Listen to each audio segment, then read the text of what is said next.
This is the Hypothetically Sound podcast, hosted by Alec, Randy, and Xavier, where we take a hypothetical look at the world around us, exploring the what-ifs, maybes, and how comes. Join in on the unfiltered, raw, and real conversations as we explore the world around us.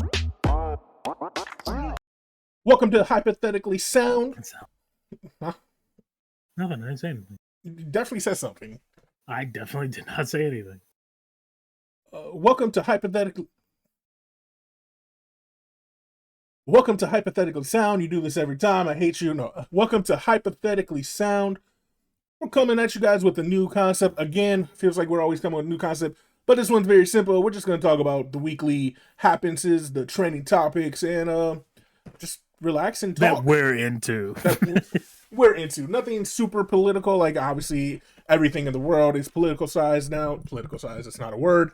But anyways, we're just going to talk about some stuff. So today's episode, we're going to look at Avatar: The Last Airbender being made into live action and everything surrounding that. Everything going on in the WWE. And then I got a fun little question for Alec towards the end. So, okay. Might as well just get into it. Hope you guys enjoy. Make sure you hit that like, follow, share it with all your friends. But Alec, so, growing up, I know one of your favorite shows was Avatar: The Last Airbender. It most definitely was. There's been a lot of controversy. They make the second series that not everybody loved. They made a movie that nobody loved. The original creators have always tried to have their hand in things, but end up leaving during development, which happened with the Netflix's adaptation of The Last Airbender. Mm-hmm. So we'll start with, just before we get into any of the surrounding issues with the show, what is your hope for the show? It's better than the movie. Well, the bar is super low. Mm-hmm. And like going into it, that's like the only thing I hope is it's better than the movie. But as soon as it crosses that 1 foot jump, I guess, I'm not sure what to expect. Yeah. I don't know if I like it or not, to be honest. But yeah, it just needs to be better than the movie off rip. If it's not, then like I think Avatar should just stay animated and never touched again by anything live action. Definitely, this is its last life at live action. Like, you look at, like, for example, like Halo, how long it took them to make a live action, and they just completely destroyed it. Mm-hmm. Like, they decided, which is fine for the Halo thing, because there's so many different iterations of Halo in general that it's just their own thing. So, like, if you're like, oh, space off, no, it's just they took everything and they made it their own.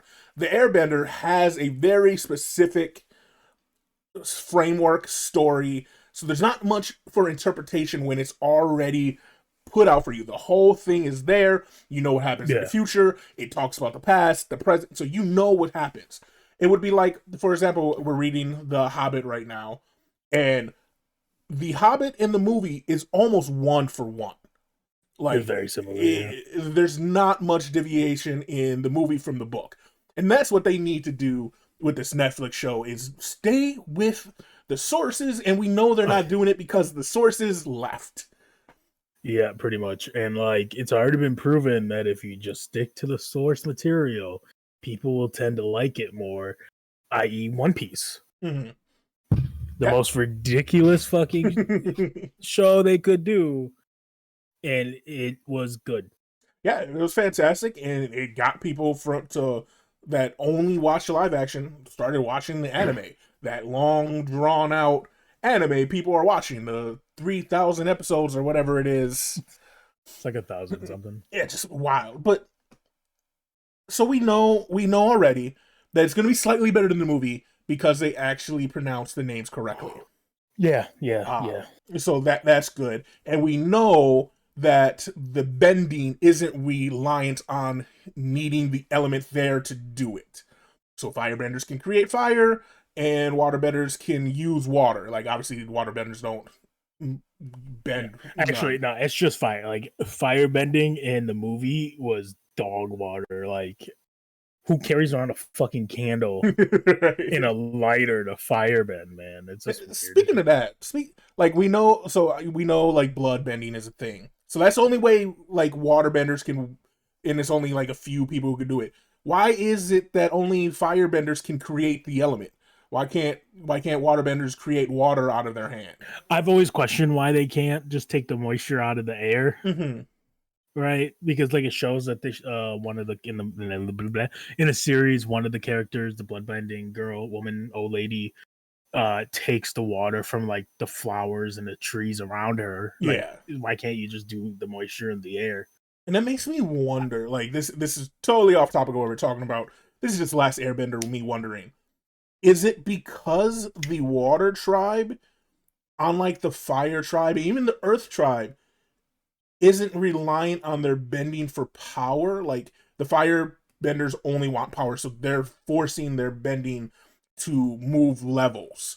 And earthbenders, the same thing. They wanted power, so they made huge cities using their powers, and so their powers grew.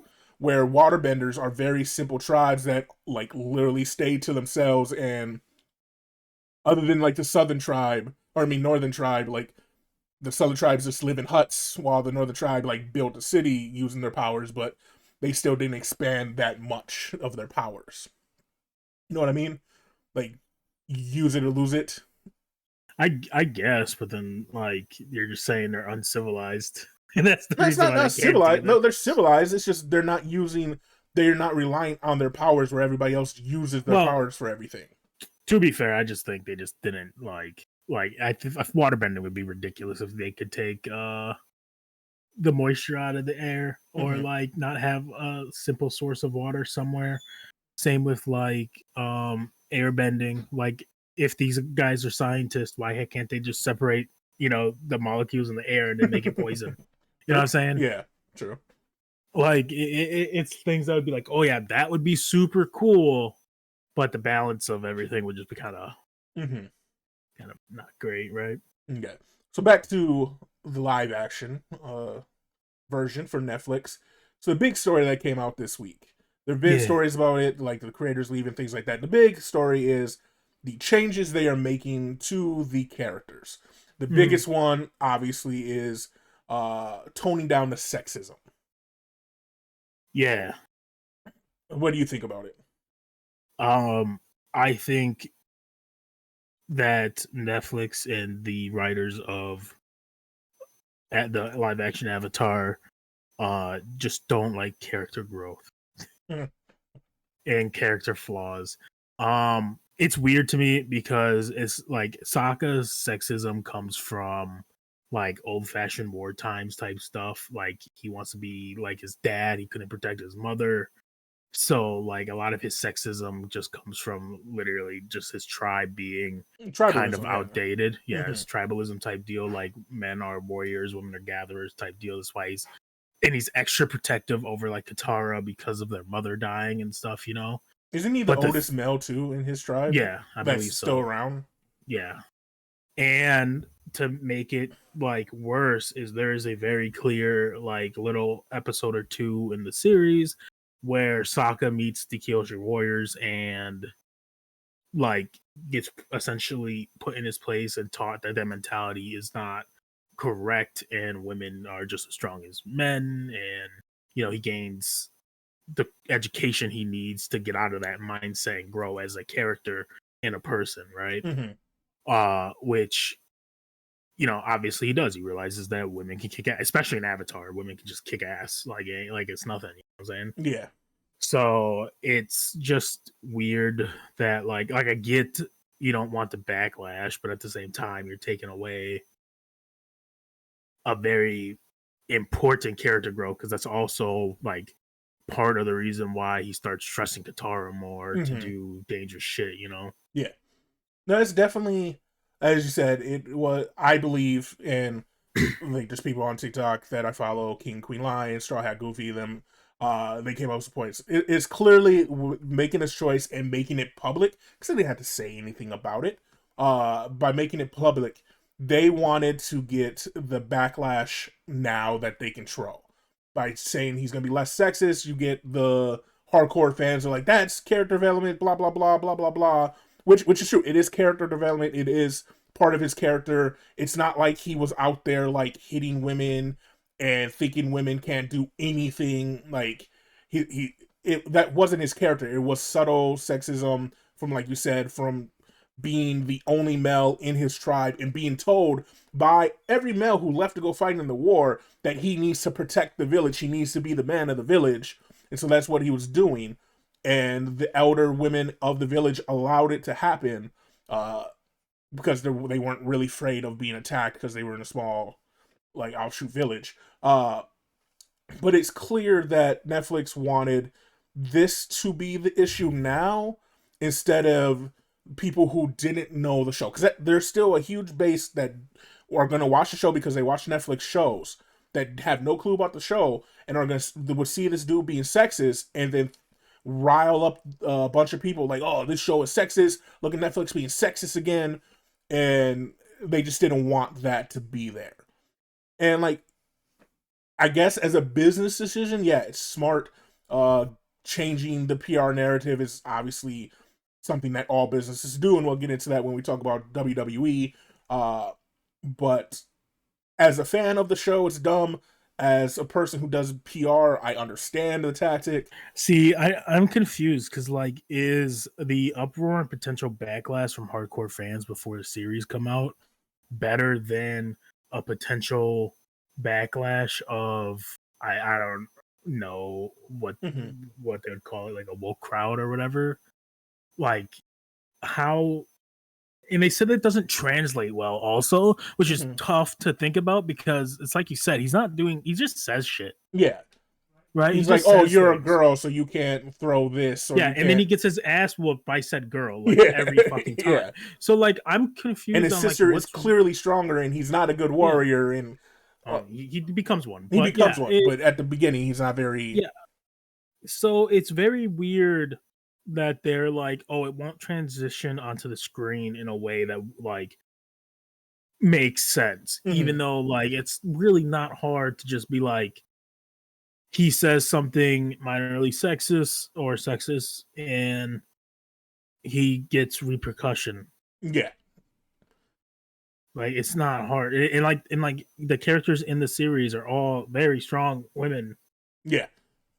Like the strongest people in the show are women. Like, obviously outside of Aang, but another issue is they aged up some of the characters, and it's not like that big of an issue, right? But I have a feeling that they're changing the dynamic between Sokka and Katara as well. This. I think she's gonna be more like older sistery vibe than younger sister vibe. And I think them diminishing that, like changing Sokka's character to the point where he's like, I don't know if he'll be like overprotective or all this stuff now. And again, that's also part of the tribalism is overprotectiveness. And it's not going to be exactly the same where he's like coddling her, thinking she's not strong enough for things, right? And I just feel like that's going to ruin Sokka's character even more to where he is like a comedic relief. And especially in this first season, because in the first season, that's kind of what he is, like, ish. You know what I mean?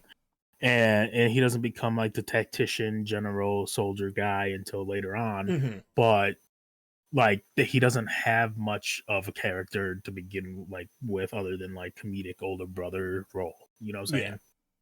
Like the semi voice of reason. But if you take that away from him, he's just not. He's just there. Yeah, and that is. I also hate the actor's face. I don't know why. It's shaped weird, bro. So I ain't want to talk. I'm shaped weird in general, but like I'm just saying. Yeah. The last thing with the Avatar that a lot of people are a little concerned about or not sure how it's going to work, that Netflix had to make a decision with any kind of kid show, like you look at Young Sheldon, Percy Jackson, the actors age quickly. And if you can't film a bunch of seasons in a row, you have to find ways around aging. And it sounds like how Avatar and Netflix are going to do it is, so we all know the comet, he sees the vision, he has a year before the comet comes. They are taking away the time frame. At least that's what reports are saying. Reportedly, they're not going to mention the comet at all in the first season. They're going to save it for a second or third season if they have one.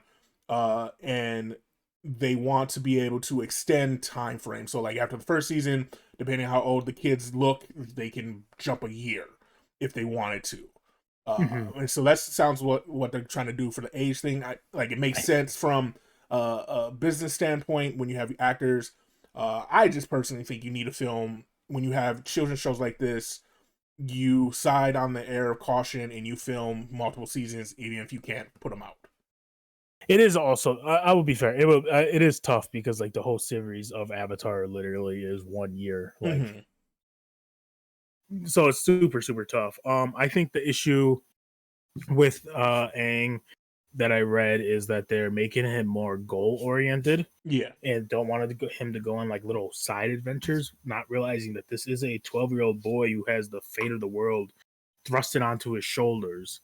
Like even more than before when he like ran away and got into the iceberg. Now he's out of this iceberg and is told like, oh yeah, pretty much Fire Nation's destroying the world if you don't stop them. Like he's 12 and you're taking away again a very important characteristic, because it's not only like realistic for this kid to try to find fun in this world, but it's good for Katara and Sokka at the same time, because all they've known is war in their life. Yeah. And tragedy, right? And it shows that like he showed them that like the world is still, you know, fun and there's still good things in this world, and like taking time to relax and not having to be stressed all the time. And like it sounds super deep, and some people will be like, well, it's really not, but I don't know, man. It kind of sucks like when characters are that well established already and that well written, and you're just like taking that away. Like you have a source material. I don't know. It's weird. It's weird. So going from that we said taking away from established characters, going to transition to WWE.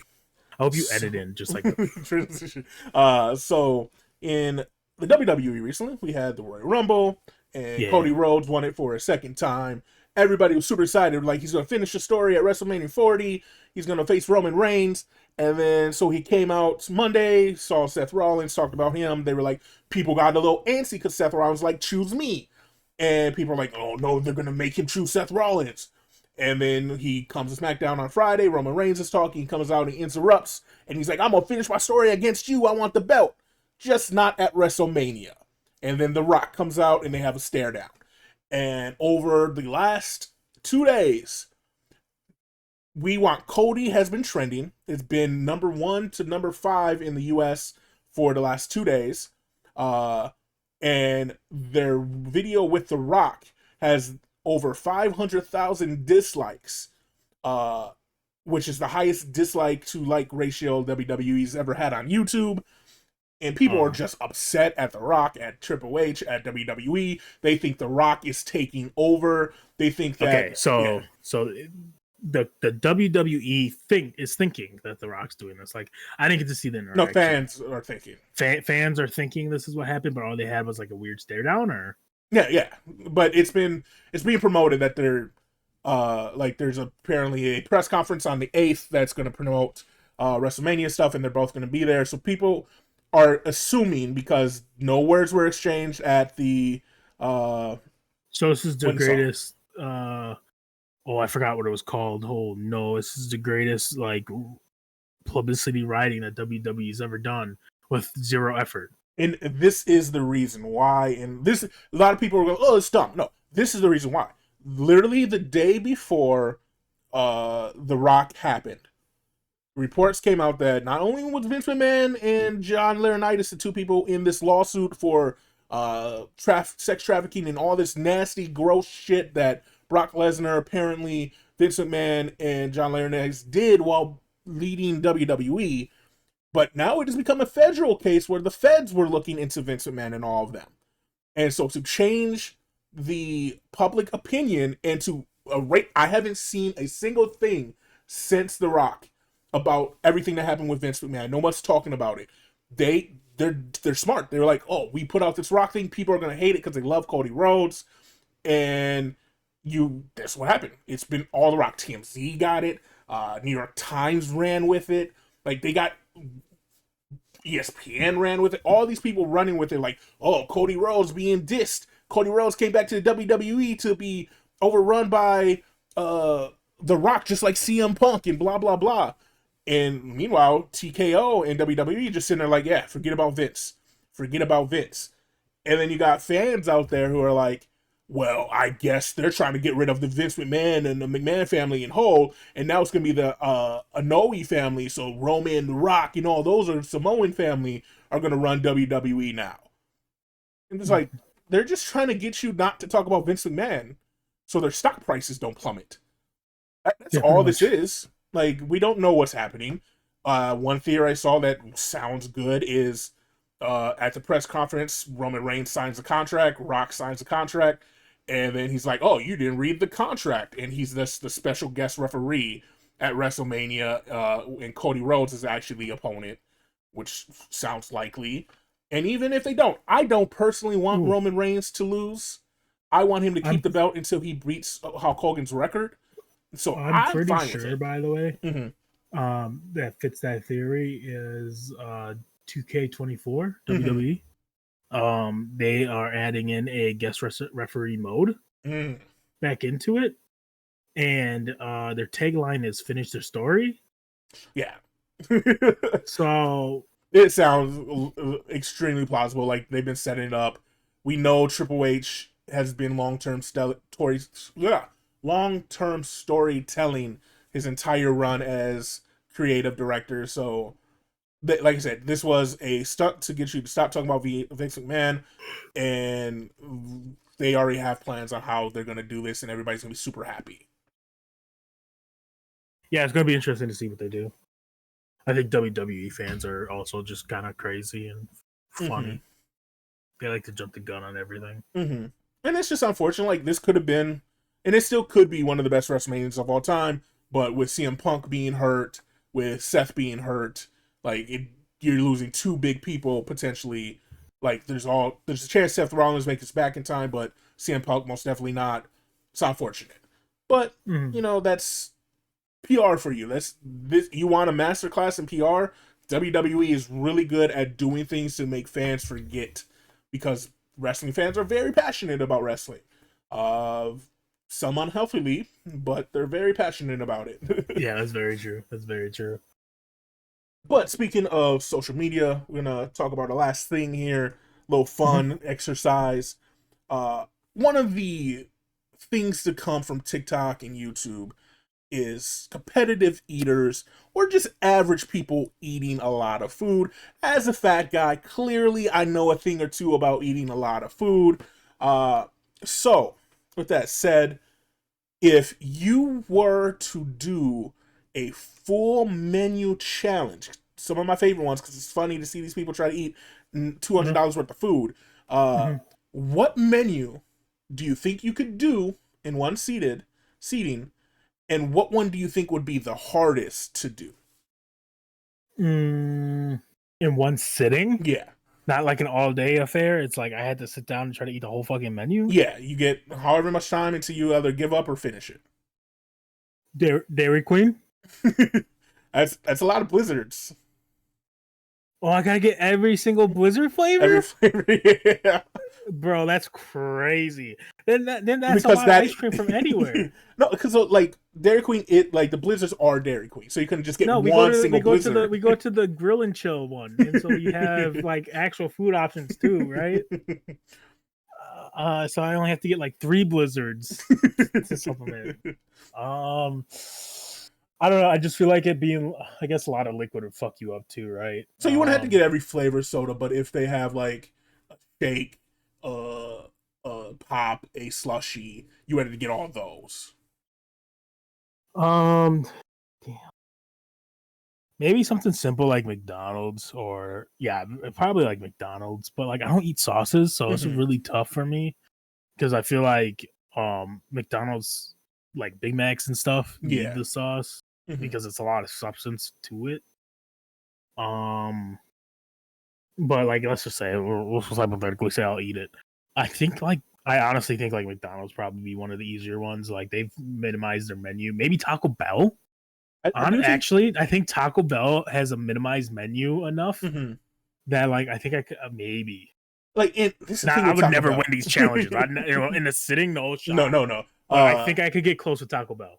So Taco Bell, I think, is very doable because I see some skinny people eat like 12 burritos at a time. Like, the hardest thing I think of Taco Bell is you do have a crave case in there, so like that adds 12 tacos. If it's soft shells, I'll crush them, bro. But I think Taco Bell would be easiest. I think McDonald's wouldn't be too bad. You got Taco John's same as Taco John's might be easier than super easy. Easier than Taco Bell. I feel like they have less items. You have a 12-pack of soft shells. You have like 50 soft shells that you gotta eat. That's pretty much it.